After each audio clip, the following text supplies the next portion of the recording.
नमस्कार दोस्तों, Lokendra with study में आज हम भारत का भूगोल शुरू कर रहे हैं। ये हमारी पहली क्लास रहेगी भूगोल की। इसमें हम भारत का भूगोल में सबसे पहले हम पढ़ाएंगे भारत का विस्तारात्मक स्थिति। भारत का मानचित्र में कहाँ विस्तार है, क्या स्थिति है, ये हम भारत के भूगोल के पहले चैप्टर में हम पढ़ेंगे। अब हम ये देखिए, सबसे पहले हम भारत के मानचित्र को देखते हैं। मानचित्र हमने बना लिया। इसमें हमने दर्शा दिया कि पूर्वी बिंदु केबुतु दर्शा दिया, पश्चिमी बिंदु सर्करिक, उत्तरी बिंदु इंदिरा कॉल, दक्षिणी बिंदु इंदिरा पॉइंट। अब हम इसमें देखते हैं कि भारत, तो हमने देखा है कि उत्तरी, दक्षिणी, पूर्वी और पश्चिमी, ये चारों बिंदु हमने नोट भी किए हैं, बताएंगे हम आपको। सबसे पहले हम देखते हैं कि भारत कहाँ से उत्तरी अक्षांश में शुरू होता है। तो भारत का सबसे दक्षिणी बिंदु, मुख्य भूमि का दक्षिणी बिंदु ये यहाँ है, तमिलनाडु में कन्याकुमारी। कन्याकुमारी भारत का सबसे दक्षिणी बिंदु है, जिसे हम केप कमोरिन में बोलते हैं। यह 8 डिग्री 6 मिनट उत्तरी अक्षांश पर स्थित है। उत्तरी अक्षांश में भारत की स्थिति 8 डिग्री 6 से लेकर 37 डिग्री 6 उत्तरी अक्षांश तक है। 37 डिग्री 6 उत्तरी अक्षांश ये भारत की उत्तरी सीमा पर स्थित है। इसमें इंदिरा कॉल ये लद्दाख में स्थित है। इंदिरा कॉल भारत का सबसे उत्तरी बिंदु है, उत्तरी बिंदु। इसके बाद अगर हम देखें कि भारत का सबसे पूर्वी बिंदु यहाँ है, अरुणाचल प्रदेश में केबुतु नाम की जगह। तो अरुणाचल प्रदेश में भारत का सबसे पूर्वी बिंदु है अरुणाचल प्रदेश, ये ध्यान रखिएगा, अरुणाचल प्रदेश में। भारत का सबसे पश्चिमी बिंदु सर्करिक, ये गुजरात में है।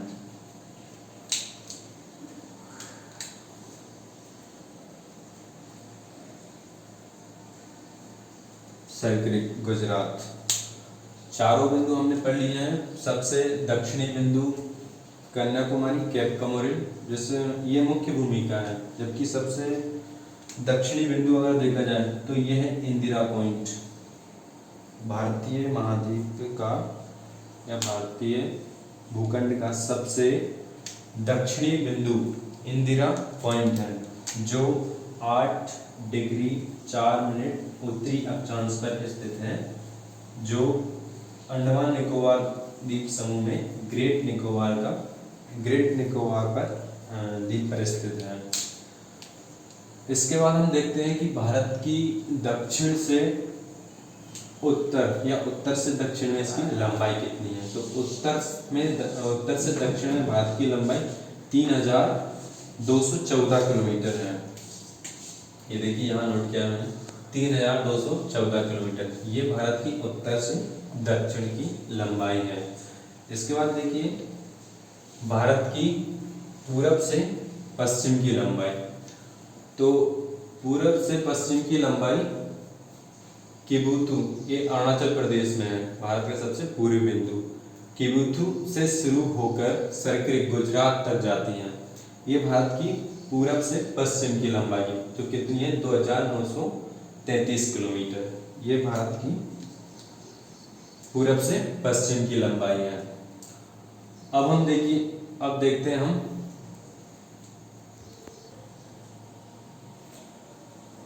आगे। देखिए हम चलते हैं अब अक्षांशीय विस्तार में। अक्षांशीय विस्तार में हमने 3 चीजें पढ़ी हैं। एक है 8 डिग्री 4 मिनट उत्तरी अक्षांश से 37 डिग्री 6 मिनट उत्तरी अक्षांश तक। तो ये भारत के दक्षिणी बिंदु इंदिरा पॉइंट से उत्तरी बिंदु इंदिरा कॉल तक का विस्तार है। 8 डिग्री 4 से 37 डिग्री 6 मिनट उत्तरी अक्षांश।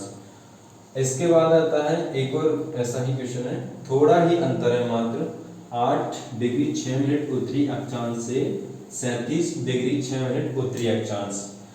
ये 8 डिग्री 4 मिनट उत्तरी अक्षांश ये अंडमान निकोबार द्वीप समूह में है। ग्रेट निकोबार में एक जगह है, उसे बोलते हैं इंदिरा पॉइंट, जो भारत का सबसे दक्षिणी बिंदु है। वो जो स्थान है इंदिरा पॉइंट, वो 8 डिग्री 4 मिनट उत्तरी अक्षांश पर स्थित है, जबकि ये 8 डिग्री 6 मिनट ये है कन्याकुमारी, जिसे हम केप कमोरिन बोलते हैं। ये 8 डिग्री 6 मिनट उत्तरी अक्षांश पर स्थित है। इसके बाद देखिए हमारा देशांतरीय विस्तार। देशांतरीय विस्तार क्या है भारत का?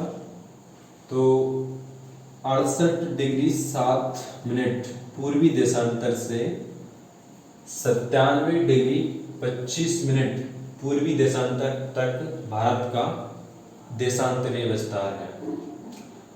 अब हम देखते हैं कि भारत से होकर एक रेखा गुजर। इसके बाद हम देखते हैं कर्क रेखा। कर्क रेखा भारत को 2 बराबर भागों में बांटती है, उत्तर भारत और दक्षिण भारत। कर्क रेखा से ऊपर वाले भाग को हम उत्तर भारत बोलते हैं और नीचे वाले भाग को दक्षिण भारत कहा जाता है। कर्क रेखा भारत के 8 राज्यों से होकर गुजरती है। इन राज्यों का क्रम भी परीक्षाओं में पूछा जाता है कि इनका पश्चिम से पूर्व की ओर क्रम क्या है। तो आइए हम देखते हैं कर्क रेखा। पहले तो ये जान लेते हैं कर्क रेखा है क्या। 23.1/2 डिग्री उत्तरी अक्षांश को हम कर्क रेखा कहते हैं। 23.1/2 डिग्री उत्तरी अक्षांश ये भारत के 8 राज्यों से होकर गुजरती है। इन राज्यों का क्रम पश्चिम से पूर्व की ओर इस प्रकार है। सबसे पहले ये गुजरात में आती है, फिर राजस्थान में, उसके बाद ये मध्य प्रदेश में जाती है, फिर ये छत्तीसगढ़ में आती है, फिर झारखंड, पश्चिम बंगाल, त्रिपुरा, मिजोरम। पश्चिम त्रिपुरा में बस थोड़ा ये किनारा इसका जाता है। इस प्रकार इन राज्यों का क्रम हो गया गुजरात, राजस्थान, मध्य प्रदेश, छत्तीसगढ़, झारखंड, पश्चिम बंगाल, त्रिपुरा, मिजोरम। ये भारत के 8 राज्य हैं जिनसे होकर कर्क रेखा गुजरती है। एक और क्वेश्चन परीक्षाओं में पूछा जाता है, कर्क रेखा पर स्थित भारतीय राज्य की राजधानी। ये झारखंड की राजधानी है रांची। कर्क रेखा पर स्थित भारतीय राज्य की राजधानी है। इसके अलावा एक ये बिंदु है, एक ये बिंदु है गुजरात में। मध्य प्रदेश की राजधानी भोपाल और गुजरात की राजधानी गांधीनगर। ये कर्क रेखा के दक्षिण में स्थित 2 राजधानियां हैं, ज़्यादा दूर नहीं है, पास में ही है। तो इस तरीके से क्वेश्चन पूछा जाता है कि कर्क रेखा पर स्थित भारतीय राज्य की राजधानी। तो ये देखिए दोस्तों, आज हमने भारत के भूगोल का पहला टॉपिक स्टार्ट किया था, जिसमें हमने भारत की स्थिति और उसका विस्तार कहाँ कहाँ तक है ये हमने जाना। इसके बाद हम एक नेक्स्ट वीडियो बनाएंगे जिसमें हम भारत के राज्य, केंद्र शासित प्रदेश और कुछ विशेष शहरों को दर्शाएंगे जिनसे परीक्षाओं में क्वेश्चन पूछे जाते हैं। तो आप इसे देखना और देख के बताना कि कैसा लगा। अगर अच्छा लगे तो मतलब यह है कि अपनी प्रतिक्रिया जरूर देना कि कैसा वीडियो बना है।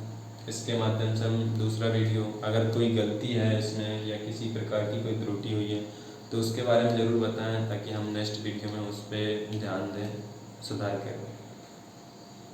धन्यवाद।